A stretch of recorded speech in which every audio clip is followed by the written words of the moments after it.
Hey hello welcome to chemistry and tool. So अगर आप इस चैनल पे नए हैं तो चैनल को सब्सक्राइब कर लेना, प्लीज़ बेल आइकन बटन को दबा देना ताकि जब भी मैं नया कोई वीडियो अपलोड करूं आप तक नोटिफिकेशन आ जाए। और अगर आपको ये वीडियो पसंद आए तो जाते जाते वीडियो को लाइक जरूर कर देना। तो चलिए शुरू करते हैं इस वीडियो के साथ। हे हेलो एवरीवन। सो इस पर्टिकुलर वीडियो में आईआईटी एम केमिस्ट्री के केमिकल काइनेटिक्स के प्रीवियस ईयर के क्वेश्चंस को देख लेते हैं और आने वाले वीडियोस में मैं सीएसआईआर नेट से रिलेटेड भी क्वेश्चंस बनाने वाला हूँ। स्टार्ट करते हैं पहले क्वेश्चन के साथ। ये क्वेश्चन 2015 का क्वेश्चन है, मैंने ऑलरेडी सॉल्व किया हुआ, मैं इसमें आपको सिर्फ मदद करने वाला हूँ। ये क्वेश्चंस आपको अगर आपको डाउनलोड करने हैं तो आपको मेरे इंस्टाग्राम हैंडल पे मिल जाएंगे। केमिस्ट्री एंड टूल नाम का इंस्टाग्राम चैनल है हमारा, वहाँ पर आपको ये सारे पिक्स वगैरह ये जो है आप मिल जाएंगे, तो आपको स्क्रीनशॉट लेने की जरूरत नहीं है। देखिए क्वेश्चन ये आया था। इस वीडियो में आप ये समझने की कोशिश कीजिएगा कि किस टाइप के क्वेश्चंस आते हैं, आपको केमिकल काइनेटिक्स पढ़ते समय कहाँ फोकस करना है और कहाँ फोकस नहीं करना है। ठीक है, मैंने यहाँ पे मैथमेटिक्स कुछ क्वेश्चंस में सॉल्व नहीं किया है, वो मैं आप लोगों के लिए छोड़ रहा हूँ कि आप मैथमेटिक्स सॉल्व कर लीजिएगा। मेरा मकसद है सिर्फ आपको ये गाइड करना कि कैसे क्वेश्चंस आते हैं। देखो क्वेश्चन को देखिए, the kinetics of a reaction 2 times N2O5 एक रिएक्शन दिया हुआ है, लिक्विड मीडियम ब्रोमीन में दिया हुआ है। उसको बोला गया was measured independently for 3 different identical initial concentration. N2O5 के 3 अलग अलग इनिशियल कॉन्सेंट्रेशन लिया और 3 अलग अलग कॉन्सेंट्रेशन को लेके उसका हाफ लाइफ टाइम मेजर किया। तो पता चला कि जब इतना इतना कॉन्सेंट्रेशन था तो उसका हाफ लाइफ टाइम हर बार 4.5 आवर्स निकल के आया। मतलब इवन दो आपका इनिशियल कॉन्सेंट्रेशन चेंज हो रहा है, आई कैन से डिक्रीज हो रहा है एक तरीके से, बट स्टिल आपका टी हाफ का वैल्यू कांस्टेंट है। तो एक ये किस टाइप का ऑर्डर ऑफ रिएक्शन है? तो देखो आपको फॉर्मूले पता होना चाहिए, आपको एक रिलेशन याद होना चाहिए कि टी हाफ का फॉर्मूला है जनरल nth ऑर्डर के लिए। टी हाफ कैसे लिखते हो? 2⁻n−1 -1 upon k into n−1 into a zero का मतलब है इनिशियल कॉन्सेंट्रेशन। इसको हम कभी कभी A0 ऐसे भी लिखते हैं, raised to n−1। अब हम इसका मदद करके हम इससे बहुत सारे इक्वेशन डिराइव कर सकते हैं। हमें ये पता चलता है कि जीरो ऑर्डर रिएक्शन के लिए T half is directly proportional to A0। तो जैसे जैसे अगर ए चेंज होता तो टी हाफ का वैल्यू भी चेंज होना चाहिए था। फर्स्ट ऑर्डर के लिए half life time is independent of concentration. Concentration क्या है फर्क नहीं पड़ता, हाफ लाइफ टाइम उसका फिक्स होता है। तो इसके लिए ये कौन सा हो जाएगा? अब यहाँ पर भी सेम कंडीशन आ रही है, the condition is applicable over here, hence it has to be a first order kinetics. समझ में आया? आगे बढ़ते हैं। देखो यहाँ क्वेश्चन है कार्बन डेटिंग से रिलेटेड। ठीक है, a wood specimen contain 14 shows from an ancient place showed 24 counts in 3 minutes per gram. 24 count 3 minute में हो रहे थे पर ग्राम, हर ग्राम में से, of carbon in a detector. However a fresh would, एक जो फ्रेश वुड है वो 52 काउंट्स देगा है 2 मिनट्स पर ग्राम में से। तो पर ग्राम कॉमन है, उसको गोली मारो। फिर यहाँ बोला हुआ है कि 24 काउंट्स 3 मिनट में, 52 काउंट्स 2 मिनट में। तो सबसे पहले 1 मिनट में कितना हो रहा है वो निकालो। कंपैरिजन करने के लिए आपको ये पता होना चाहिए 1 मिनट में तो आपके पास एक सूखी लकड़ी है और आपके पास एक फ्रेश लकड़ी है। फ्रेश लकड़ी में से 52 काउंट्स हो रहे हैं 2 मिनट में और यहाँ पर 24 काउंट हो रहे हैं 3 मिनट में। तो देखो कार्बन डेटिंग का रूल ये कहता है कि जो जिंदा लकड़ी होती है उसमें कार्बन 14 का जो एक्टिविटी होता है हम उसको मान के चलते हैं A0, और जो लकड़ी मर गई होती है या जो पुरानी लकड़ी होती है उसके अंदर जो एक्टिविटी होती है कार्बन 14 की उसको हम मान के चलते हैं AT। तो इस हिसाब से अब पर ये तो 3 मिनट में है और ये 2 मिनट में। हाँ तो सिंपल फंडा है, पर मिनट निकाल लो। तो मैंने डिवाइड कर दिया, 24 डिवाइडेड बाई 3, 52 डिवाइडेड बाई 2। इससे मुझे पता चल जाएगा 1 मिनट में 1 ग्राम में कितना एक्टिविटी हो रहा है। तो मेरा 24 counts in 3 minutes, 52 counts in 2 minute. ये एंशिएंट लकड़ी का है, ये नई लकड़ी का है। अब टी हाफ दिया हुआ है, टी हाफ कितना दिया हुआ है? 5730 कार्बन 14 का हाफ लाइफ टाइम दिया हुआ। Carbon 14 is a radio active substance, उसका हाफ लाइफ टाइम दिया है। अब पूछा ये गया है बताओ इस लकड़ी को यहाँ तक सड़े हुए कितना टाइम हो गया। तो बड़ा आसान है भाई, के का फॉर्मूला हमको पता है, carbon dating first order kinetics follow करता है। तो k is equal to 2.303 divided by time log to the base 10 A0 by 80। अब A0 का वैल्यू क्या आएगा? 52/2 और 80 का वैल्यू क्या आएगा? 24/3। 24 डिवाइडेड बाई 3, एंशिएंट लकड़ी यानी अब कितना है, फ्रेश लकड़ी यानी पहले कितना था। अब यहाँ पे के चाहिए, के का वैल्यू तो दिया नहीं है पर टी हाफ दिया है, टी हाफ की मदद से हमें के मिलेगा। फर्स्ट ऑर्डर काइनेटिक्स को यूज करो, के का वैल्यू मिल गया। इस के की वैल्यू को आप सब्स्टिट्यूट कर दो यहाँ पे। देखो मैंने यहाँ पे सब्स्टिट्यूट कर दिया। आप देखो नोटिस करना यहाँ पे के का वैल्यू पर ईयर आएगा, तो ये भी जो टाइम निकल के आएगा वो किस में आएगा? ईयर्स में आएगा, यानी साल में आएगा। अब देखो टाइम को वहां लेके जाओ, इसको यहाँ लेके आओ, क्रॉस मल्टीप्लाई करो। अब इसको सॉल्व करने का जिम्मेदारी आपका है। अब ये मैं आपके लिए छोड़ रहा हूँ, मुझे उम्मीद है ये समझ में आया कैसे सॉल्व करना है। बस अब ये 5730 को मैंने यहाँ ले दिया, 0.693 को यहाँ लिया, टाइम को वहाँ ले लिया, क्रॉस मल्टीप्लाई किया, अब इसको रीअरेंज कर दिया। लॉग का वैल्यू निकालो, कैलकुलेटर यूज करो, सॉल्व करो, फाइनल आंसर पता कर लो क्या आएगा। ठीक है, आगे बढ़ते हैं ना। अगला क्वेश्चन है, ये क्वेश्चन भी है 2015 से।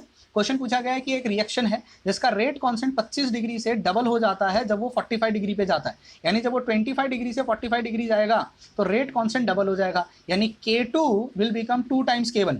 समझ में आया? एक्टिवेशन एनर्जी बताओ किलो जूल पर मोल में कितनी होगी, और Ln2 का वैल्यू 0.693 दे दिया। अरे काम खत्म कर दिया अपना, कुछ किया ही नहीं है। अरेनियस इक्वेशन को सॉल्व करो, अरेनियस इक्वेशन से अपने को ये इक्वेशन मिलता है ln of k2/k1 EA/r T2 - T1। अब k2/k1 का आंसर 2 आएगा, क्योंकि उन्होंने कह दिया है ना 25 डिग्री से जब 45 पे जाओगे तो टेम्परेचर जो रेट कांस्टेंट है, रेट कांस्टेंट डबल हो जाती है। तो रेट कांस्टेंट डबल हो जाती है, मतलब k2/k1 माना 2 आ जाएगा, और ln2 का वैल्यू ऑलरेडी दे दिया 0.693, तो ये तो 0.693। EA का वैल्यू हमें निकालना है, R का वैल्यू हमें पता है 8.314 जूल्स होता है। अब यहाँ पे दो टेम्परेचर दिया, केल्विन में कन्वर्ट करो, हमेशा टेम्परेचर केल्विन में कन्वर्ट करना। क्यों? क्योंकि तुमको यहाँ पे किलो जूल पर मोल पर केल्विन के हिसाब से सब कुछ कैलकुलेट करना है। इसको सिर्फ सॉल्व करना है मुझे। जब मैं EA को सॉल्व करूंगा तो मुझे इतना जूल्स आता है, उसको मैंने किलो जूल में कन्वर्ट कर दिया, फाइनल आंसर मिल गया। I hope quite simple. अगले क्वेश्चन पे चलते हैं। देखिए अगला क्वेश्चन है कि जीरो ऑर्डर रिएक्शन है, zero order reaction, half life depends upon initial concentration of the reactant. भाई हाफ लाइफ कैसे डिपेंड करता है? तो मुझे पता है जीरो ऑर्डर के लिए टी हाफ का फॉर्मूला हो जाता है A0 डिवाइडेड बाई 2K। अब A0 डिवाइडेड 2K का मतलब इसके रेस टू 1 होगा। अब A0 की जगह उन्होंने C0 लिखा है, तो C0 रेस टू 1 आना चाहिए, C0 रेस टू 1 यानी ऑप्शन A करेक्ट ऑप्शन है। अब मैंने यहाँ नीचे लिख दिया है हाउ टू रिमेंबर इट। ये जनरल इक्वेशन है, जनरल इक्वेशन आपको बाय हार्ट होना चाहिए। जनरल इक्वेशन बाय हार्ट होगा तो आप सब कुछ कर सकते हो। याद रखना half life time is directly proportional to A raise to 1 - n। n का मतलब order, order of a reaction. आप सिर्फ ऑर्डर ऑफ ए रिएक्शन पता कर लो, सब्स्टिट्यूट कर दो हाफ लाइफ का और इनिशियल कॉन्सेंट्रेशन का, इसको एक तरीके से आप इनिशियल कॉन्सेंट्रेशन कह सकते हो, उसका रिलेशन आपको आराम से मिल जाएगा। ठीक है, ये 2016 का क्वेश्चन है IIT JAM का। आगे बढ़ते हैं। देखिए अगला क्वेश्चन जो आपका आया है वो है rate constant of a reaction at 300 and 350 are this and this. 300 और 350 पे रेट कांस्टेंट का वैल्यू 8 दिया है और 100 दिया है, यानी K2 और K1 का वैल्यू दे दिया है रिस्पेक्टिवली। एक्टिवेशन एनर्जी निकालना है। अरे सेम क्वेश्चन है, जो इक्वेशन हमने लास्ट यहाँ थोड़ी देर पहले यूज किया था, सेम इक्वेशन हमें यहाँ यूज करना है। तो K2 और K1 का वैल्यू दे दिया है, K2 ओके बैक, हाँ जी, K2 और K1 का वैल्यू दे दिया है। एक्टिवेशन एनर्जी तुमसे पूछा है, ठीक है, T2 T1 का वैल्यू दे दिया है, R का वैल्यू हमें पता है। अरे इसको सॉल्व कर लो, सॉल्व करने के बाद आप इसको आंसर निकालोगे। देखो don't expect I am unlike other YouTubers की मैं आपको एक एक न्यूमेरिकल सॉल्व करूंगा। मैं चाहूँ तो वीडियो की लेंथ बढ़ा सकता हूँ, ये वीडियो जो 15 मिनट 20 मिनट में शायद खत्म हो जाए उसको मैं 25-40 मिनट का कर सकता हूँ, जिसमें मैं हर एक न्यूमेरिकल का मैथमेटिक्स सॉल्व करके दिखाऊँ। मुझे नहीं लगता कि मुझे एक MSc या BSc के स्टूडेंट को मैथमेटिक्स सॉल्व करके दिखाना चाहिए, मुझे उसको सिर्फ स्टेप्स बतानी है और न्यूमेरिकल कैसे टैकल करते हैं वो सिखाना है। गणित या मैथमेटिक्स करने की जिम्मेदारी आपकी है, आप आंसर निकालिए, आंसर को निकाल के प्रीवियस ईयर की जो आंसर की दी हुई होगी उसमें आप उसको कंपेयर कीजिएगा। ठीक है, आगे बढ़ते हैं। ये जो क्वेश्चन है ये 2017 से है। क्वेश्चन है that for a first order kinetics, ये आपके सामने दिया हुआ है, the rate constant in terms of initial pressure and pressure at time t is given by. देखो इससे रिलेटेड मैंने वीडियोस बनाए हुए हैं, काफ़ी वीडियोस बनाए हैं। अगर आपने मेरी काइनेटिक्स की वीडियो सीरीज देखी होगी, मैंने वहाँ वीडियो बनाए हैं। मैं आपको एक हिंट दे देता हूँ, ओके। आपको हिंट ये याद रखना है कि जब भी आपको गैस फेस रिएक्शन के बारे में बोला जाए तो आपको एक फॉर्मूला याद रखना है। फॉर्मूला है कि मान लो अगर A is getting converted into A gas है, M टाइम्स B ये भी गैस है, plus N times let us से C ये भी गैस है, तो M और N वहाँ पे B और C के स्टोक्योमेट्रिक कोएफिशिएंट है, यानी उनके प्रोडक्ट के कोएफिशिएंट, और सबके सब गैसियस फेज में। तो रूल ये कहता है 2.303 divided by time log to the base 10 initial concentration initial pressure और PT m plus n minus 1, m plus n minus 1 और m प्लस n। अब इसका डेरिवेशन और बाकायदा इसका पूरा प्रूफ मैंने वीडियो सीरीज में बनाया हुआ है, आप वो वीडियो सीरीज जाके देख सकते हो। उसका प्लेलिस्ट जो है ऑलरेडी आप जिस प्लेलिस्ट में देख रहे हो ये उसी प्लेलिस्ट में है, वीडियो नंबर आप जाके चेक कर लीजिएगा, आपको मिल जाएगा। ठीक है, first order kinetics in terms of pressure करके नाम होगा उसका, आपको मिल जाएगा। ठीक है, अब यहाँ पर अगर मैं देखूँ तो 2 + 1 3 होता है, तो ऊपर क्या आएगा, तो रेट कांस्टेंट लिखते समय मेरा क्या आएगा, K will be equal to 2.303 upon time, ऊपर क्या आएगा 2 + 1 पर -1।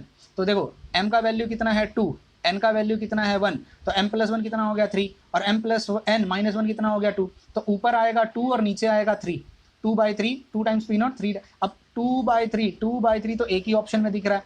अच्छा 2.303 log टू द बेस 10 को मैं ln ले सकता हूँ, तो 1/t बचेगा, तो option has to B option B. बहुत स्ट्रेट फॉरवर्ड क्वेश्चन था।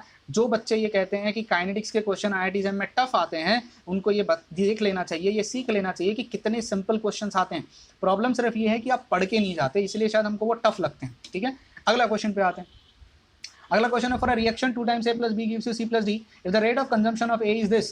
A का रेट ऑफ कंजम्पशन दे दिया है, the rate of production of C। ये तो 12th स्टैंडर्ड का बच्चा भी सॉल्व कर सकता है सर, ये रिएक्शन दिया हुआ है। रेट ऑफ ए रिएक्शन कैसे लिखते हो? जो भी उसका individual rate of a reaction जो है dA/dt, उसको 2 से डिवाइड करोगे। तो जब तक आप इंडिविजुअल लेते हो तो उसको बोलते हैं इंडिविजुअल रेट, इंडिविजुअल रेट। और जब 2 से डिवाइड कर देते हो तो वो बन जाती है रेट ऑफ रिएक्शन। क्या बन जाती है वो? Rate of reaction. तो स्टोक्योमेट्रिक कोएफिशिएंट से जब उसको डिवाइड करते हो तो रेट ऑफ रिएक्शन बनेगी, और अगर सिंपल लिखते हो तो वो इंडिविजुअल रेट है। अब देखो क्वेश्चन क्या बोला है, ए का कंजम्पशन का इंडिविजुअल रेट दिया हुआ है 0.1, मतलब माइनस DA/dt 0.1, और उन्होंने सी के बारे में पूछा है, तो इसका और इसका रिलेशन निकालो। क्या रिलेशन आता है भाई? मेरा रिलेशन आता है माइनस DA/dt/2, यानी 0.1/2, क्योंकि माइनस DA/dt तो 0.1 है ना, by 2 is equal two plus DC/dt। अब इसमें स्टोक्योमेट्री 1 था तो 1 ही आएगी, तो DC/dt कितना हो जाएगा? Straight forward 0.05। अगर ये आंसर भी रॉन्ग कोई करके आता है IIT JAM के पेपर में, तो आप ये समझ लीजिएगा कि उस बंदे ने 12वीं ढंग से पढ़ाई नहीं की, वो गलती से 12th BSc में आ गया है। ठीक है, द स्ट्रेट फॉरवर्ड क्वेश्चन। आगे बढ़ते हैं ना। ये क्वेश्चन आया था 2017 में। देखो ये भी बहुत सिंपल है। क्वेश्चन ये कहता है कि रेडियो एक्टिव एलिमेंट 80% डीके हो जाता है 300 मिनट्स में, हाफ लाइफ बताओ कितनी है? देखो all radioactive reactions are first order, सब फर्स्ट ऑर्डर करते हैं। स्ट्रेट फॉरवर्ड, टाइम कितना दिया है? 300 मिनट। 80% डीके हो गया, अगर इनिशियल 100% था तो रह कितना गया? 20%, क्योंकि 80% तो गया। तो टाइम निकालना है, half life time. Half life time निकालने के लिए अपने को क्या चाहिए? के का वैल्यू चाहिए, क्योंकि 0.693/k टी हाफ का फॉर्मूला है फर्स्ट ऑर्डर के लिए।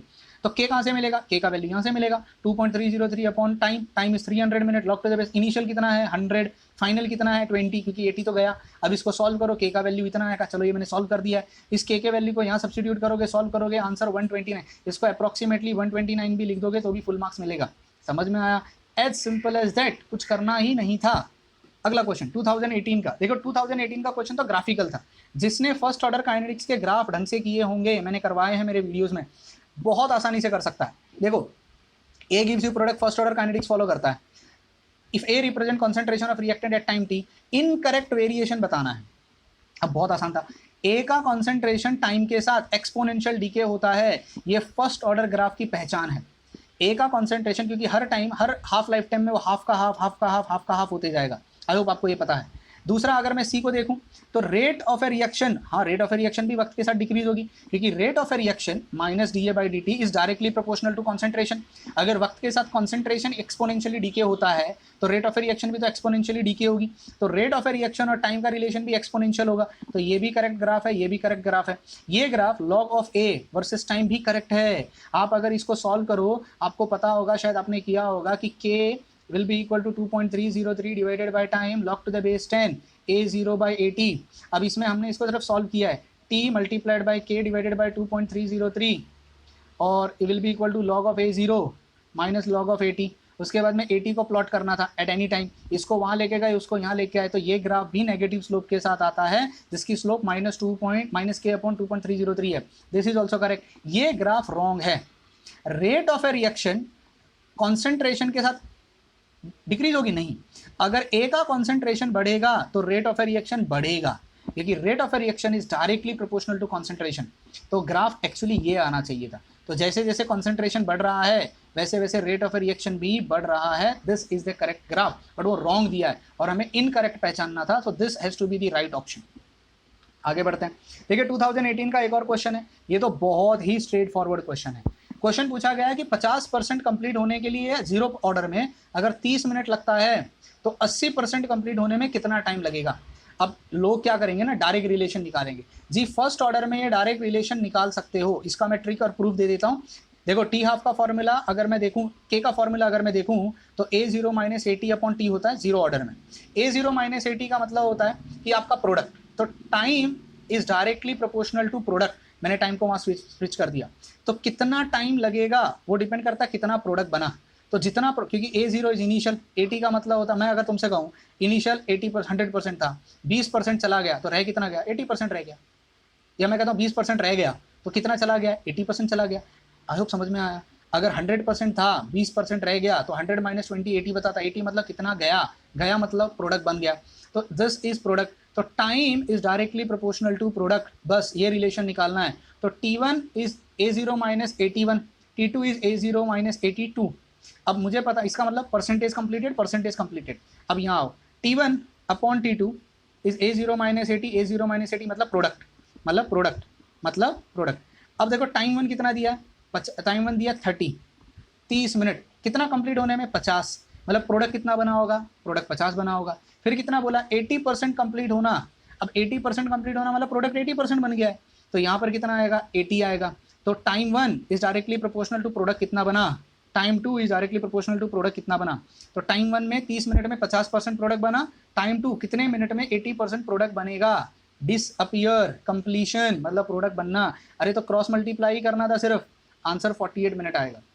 अब आप इसको अगर आप लेना चाहो स्क्रीनशॉट मत लेना, इसका मेरा इंस्टाग्राम पे आपको ये मिल जाएगा, इंस्टाग्राम पे जाके चेक करना, थोड़ा ऊपर नीचे स्क्रॉल करके you will find this. Okay okay 2018 के ये क्वेश्चन थे। 2018 का एक और क्वेश्चन हमारे पास आया था, ये तो बहुत स्ट्रेट फॉरवर्ड था, ये 12th का बच्चा जेईई नीट में पढ़ता है। क्वेश्चन था कि सोडियम 1/4 डीके हो जाता है इनिशियल अमाउंट का, मतलब अगर इनिशियल अमाउंट A0 है तो 1/4 यानी A0 का हाफ, तो A0 का हाफ हुआ होगा, फिर उसका भी हाफ हो गया होगा, तो this is nothing but A0 का 4, मतलब 2 बार हाफ लाइफ हुआ इन 29.8 आवर्स। तो 29.8 आवर्स में वो डबल बार हाफ हो जाता है यानी 1/4 बन जाता है। तो बड़ा सिंपल है भाई, बहुत आसान है। तो पहली हाफ लाइफ में आधा हुआ, दूसरी हाफ लाइफ में 1/4 हो गया, तो मैं कह सकता हूँ 2 टाइम्स टी हाफ का वैल्यू दिया 29.8 आवर्स, 29.8 आवर्स में इतना 1/4 होता है, तो टी हाफ निकाल लो, टी हाफ 14.9 आवर्स आ जाएगा। अब पूछा क्या है, डीके कांस्टेंट। अरे भाई डीके कांस्टेंट ना लैम्बडा लिखते हैं, काइनेटिक्स में उसको लैम्बडा लिखते हैं न्यूक्लियर काइनेटिक्स में, और रिएक्शन काइनेटिक्स में उसको हम के लिखते हैं, तो बात वही हो जाती है, कोई फर्क नहीं पड़ता। तो डीके कांस्टेंट का formula 0.693 divided by T half. अब टी हाफ कैसे निकाला, ये देखो निकल गया मेरा टी हाफ, मेरे को पता चल गया 1/4 हुआ है ना। अब ये ट्रिक याद रखना हमेशा, ये फॉर्मूला हमेशा याद रखना जो मैंने यहाँ पे लिख के दिया है आपको, ये फॉर्मूला बहुत इंपॉर्टेंट फॉर्मूला है ये। अगर फर्स्ट ऑर्डर काइनेटिक्स है, फर्स्ट ऑर्डर काइनेटिक्स का बहुत इंपॉर्टेंट फॉर्मूला है, आप इसको सॉल्व करोगे तो आपको आंसर ये निकल के आ जाएगा। बहुत ही सिंपल स्ट्रेट फॉरवर्ड आंसर था। आगे बढ़ते हैं, 2019 का क्वेश्चन है। अरे ये क्वेश्चन तो 12वीं का बच्चा स्टार्ट में पढ़ता है, एनसीईआरटी में दिया है। For a reaction of type A + B gives you product, the unit of rate constant is this. ये रेट कांस्टेंट का यूनिट दिया है, बताओ कौन सा ऑर्डर है। रेट कांस्टेंट का जनरल इक्वेशन होता है molarity raise to n-1 time inverse. अब टाइम कुछ भी हो सकता है, molarity is mole, n-1 litre 1 - n, correct है, क्योंकि डिनोमिनेटर में आएगा फिर वो ऊपर चला जाएगा। अब इसके भी मैंने वीडियो बनाए हुए हैं, इसके तो जनरल इक्वेशन है, अब ये याद रख लेना। अगर 1 और -1 और -1 है, इसका मतलब n का वैल्यू 2 आ रहेगा, सब्स्टिट्यूट करके देख लो। तो ये तो स्ट्रेट फॉरवर्ड क्वेश्चन था, आंसर 2 आना चाहिए था इसका, ठीक है ना। 2019 का एक और क्वेश्चन आया, बहुत सिंपल था। क्वेश्चन क्या था, half life of a chemical reaction for initial concentration of 0.1 and 0.4, यानी इनिशियल कॉन्सेंट्रेशन इतना था, इनिशियल कॉन्सेंट्रेशन इतना था, यानी इनिशियल कॉन्सेंट्रेशन बढ़ाया तो हाफ लाइफ टाइम 200 से 50 हो गया, हाफ लाइफ टाइम कम हो गया, मतलब A0 बढ़ाने पर हाफ लाइफ कम हुआ, यानी टी हाफ और A0 का इनवर्स रिलेशन एक ही में होता है। अब याद रखना, जीरो ऑर्डर के लिए डायरेक्ट रिलेशन होता है, T half is directly proportional to A0। First order के लिए रिलेशन ही नहीं होता है, और सेकेंड ऑर्डर के लिए इनवर्स रिलेशन होता है, तो it is has to be a second order relation. अब इसका मैंने ऑलरेडी बताया हुआ है आपको, मैं ऑलरेडी बता चुका हूँ इसके ट्रिक्स हाफ लाइफ टाइम से रिलेटेड। मैंने प्रीवियस अगर स्लाइड आप देखोगे, मैंने वहाँ पे आई थिंक सो सेकंड या थर्ड स्लाइड में ही मैंने बता दिया था, प्लीज़ उस स्लाइड को लिख लेना, ये बहुत इंपॉर्टेंट है, ठीक है। आगे बढ़ते हैं, द क्वेश्चन फॉर 2019 क्वेश्चन था कि radio active sample decays to 10% of its initial, मतलब जो भी उसका स्टार्टिंग में हुआ होगा उसका 10% बन जाता है। तो अगर 100 था तो 10 हो जाएगा, 200 हुआ तो 20 हो जाएगा, 500 होगा तो 50 हो जाएगा, 1000 होगा तो 100 हो जाएगा, यानी 10% of initial decays to 10% of its initial, अपने स्टार्टिंग से 10% जो होता है वहाँ पर चले जाता है, यानी 90% गायब हो गया। देखो कहने की भाषा बदल गई है, तो 10% डीके हो जाता है, मतलब मैं क्या कह सकता हूँ, इनिशियल कॉन्सेंट्रेशन अगर 100 है तो फाइनल कॉन्सेंट्रेशन 10 हो गया, क्योंकि 10% डीके हो गया, वहाँ पे 90% डीके हो गया, it is reduced to 10% of initial. समझ में आया इसको। अब बताओ रेट कांस्टेंट क्या है अगर उसका, और हाँ ये 10% डीके होने में उसको इतना मिनट लगता है, तो भाई टाइम दे दिया है, इनिशियल दे दिया है, 80 दे दिया है, तो क्या हम के नहीं निकाल सकते? ये तो 12वीं के बच्चे भी कर सकते हैं। हाँ, पर उन्होंने क्वेश्चन किस में पूछा है, आवर्स में पूछा है, तो सबसे पहले आप के का वैल्यू निकालोगे, के का वैल्यू निकलेगा, देखो देखो देखो देखो, ये देखो इसको, तो ये 100 आएगा, 10 आएगा, 10 10 log to the base 10 of 10 का आंसर क्या आएगा, 1 आ जाएगा, यानी 2.303 डिवाइडेड बाई 4600 मिनट, उसको आवर्स में यही कन्वर्ट कर दो, तो कितना हो गया 76.66 आवर्स। अब इसको सॉल्व करो, डिवाइड कर दो, पर आर आ गया, के का आंसर निकल गया, as simple as that, as simple as that. समझ में आया? आगे बढ़ते हैं, मैं थोड़ा फास्ट बोल रहा हूँ, आप स्लो मूव करके देख सकते हो, आप रिवाइंड करके देख सकते हो क्योंकि क्वेश्चन बहुत सिंपल हैं। ठीक है, आगे बढ़ते हैं। द लास्ट क्वेश्चन जो 2020 का लेटेस्ट क्वेश्चन है, इसको मैंने ऑलरेडी मेरे इंस्टाग्राम अकाउंट पे सॉल्व करके डाला हुआ है, मैं इसको दोबारा डाल दूंगा। देखो ये एक्सप्लेन करने में टाइम जा सकता है और इसकी थ्योरी आपको पढ़नी पड़ेगी। इसके मैंने वीडियोस ऑलरेडी बनाए हुए हैं, मैंने इसके वीडियो बनाए हैं कि अगर एक्सपोनेंशियल ग्रोथ होगा तो क्या और एक्सपोनेंशियल डिक्रीमेंट होगा तो क्या। मैं आपसे रिक्वेस्ट करूंगा कि ये मैं एक्सप्लेन नहीं कर रहा हूं, आप मेरा वीडियो देखिएगा। केमिकल काइनेटिक्स की मेरी सीरीज में एक्सपोनेंशियल ग्रोथ और एक्सपोनेंशियल डीके का मेरा एक वीडियो है जिसमें मैंने इसको काफ़ी डिटेल में एक्सप्लेन किया है। उसके बाद आप चाहो तो इसको देख सकते हो क्योंकि इसकी थियरी एक्सप्लेन करने में टाइम चला जाएगा और मुझे इस वीडियो को लेंथी नहीं करना है। I want to wind it up as soon as possible. समझ में आया?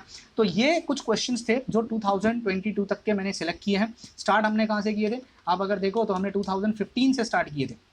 अब जरा मुझे एक बात बताना, 2015 से लेके अब तक का आपका क्या एनालिसिस समझ में आया?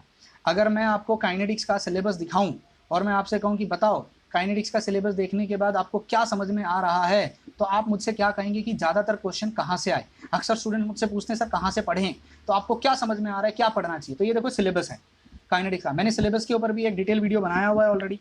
आप मुझे बताओ आपको क्वेश्चन सेकेंड ऑर्डर काइनेटिक्स से मिले क्या? नहीं। सेकेंड ऑर्डर के रिएक्टेंट वगैरह से मिले क्या? नहीं। कोलिजन थियरी से मिले क्या? नहीं। पर अरहेनियस इक्वेशन से जरूर मिले, अरहेनियस इक्वेशन से मिले, टेम्परेचर कोएफिशिएंट से मिले, डबल हो जाता है, ट्रिपल हो जाता है। ठीक है, अच्छा determination of order by graphically, yes मिले। इंटीग्रेटेड रेट लॉ से मिले, रेट लॉ एलिमेंट्री कॉम्प्लेक्स, ये तो बहुत, रेट यूनिट कांस्टेंट से मिले, जी हाँ मिले। ऑर्डर ऑफ ए रिएक्शन से मिले, जी हाँ मिले। डिफरेंशियल रेट लॉ के क्वेश्चन मिले, परफेक्ट, हमको मिल गए। अच्छा उसके बाद एक्टिवेशन एनर्जी और उसका ग्राफ आया क्या? जी नहीं आया। फर्स्ट ऑर्डर रिवर्सिबल रिएक्शन मिला क्या? नहीं मिला। पैरेलल रिएक्शन नहीं, कॉन्जिक्यूटिव रिएक्शन नहीं, चेन रिएक्शन नहीं, कोलिजन थ्योरी में लिंडमैन यूनिमोलिकुलर थ्योरी नहीं, ट्रांजिशन थ्योरी नहीं, एसिड बेस कैटालिसिस नहीं, माइकलिस मेंटन एंजाइम कैटालिसिस नहीं। तो 2015 से लेके 2020 तक का अगर आप काइनेटिक्स का एनालिसिस करते हो आईआईटी जैम का स्पेसिफिकली, तो आपको ये पता चलता है कि क्वेश्चन लोअर लेवल काइनेटिक्स से आते हैं और लोअर लेवल काइनेटिक्स तो बच्चा लोग 12th स्टैंडर्ड में पढ़ा दी जाती है। तो भाई जब आप प्रिपेयर ही कर रहे हो तो अब आपको पता चल गया होगा कहाँ फोकस करना है। ये जो एक्स्ट्रा टॉपिक्स हैं ये CSIR नेट के बच्चों के लिए बहुत इंपॉर्टेंट है। अब देखो इसका मतलब ये नहीं है कि आने वाले टाइम में इन सबसे क्वेश्चन आएंगे ही नहीं, क्योंकि ये एक ट्रेंड ऑब्जर्व किया गया है कि जैसे जैसे टाइम गुजर रहा है आईआईटी जैम का पेपर भी टफ होते जा रहा है, कुछ क्वेश्चंस नेट लेवल के भी पूछे जा रहे हैं। तो आपको टेंशन लेने की ज़रूरत नहीं है क्योंकि मैंने एंजाइम कैटालिसिस तक, माइकलिस मेंटन तक, लास्ट तक के सारे वीडियोस बना दिए हैं। आप उन वीडियोस को जाके देख सकते हो जो भी आपको पढ़ने का मन हो। पर जो आईआईटी जैम का स्टूडेंट है प्लीज़ लोअर लेवल के क्वेश्चंस को याद से प्रैक्टिस करके जाना, वरना आपके काइनेटिक्स के हाथ के क्वेश्चंस छूट जाएंगे। उम्मीद है आपको ये प्रीवियस ईयर के क्वेश्चंस में से कुछ मदद मिलेगी। अगर आप चैनल पे पहली बार आए हो, नए हो, तो प्लीज़ चैनल को सब्सक्राइब कर दो और बाकी लोगों को भी मजबूर करो सब्सक्राइब करने के लिए। शेयर करो व्हाट्सएप पे, इंस्टा पे, फेसबुक पे, हर जगह, और जाते जाते वीडियो को लाइक ज़रूर कर देना। ठीक है, bye bye, take care and God bless you.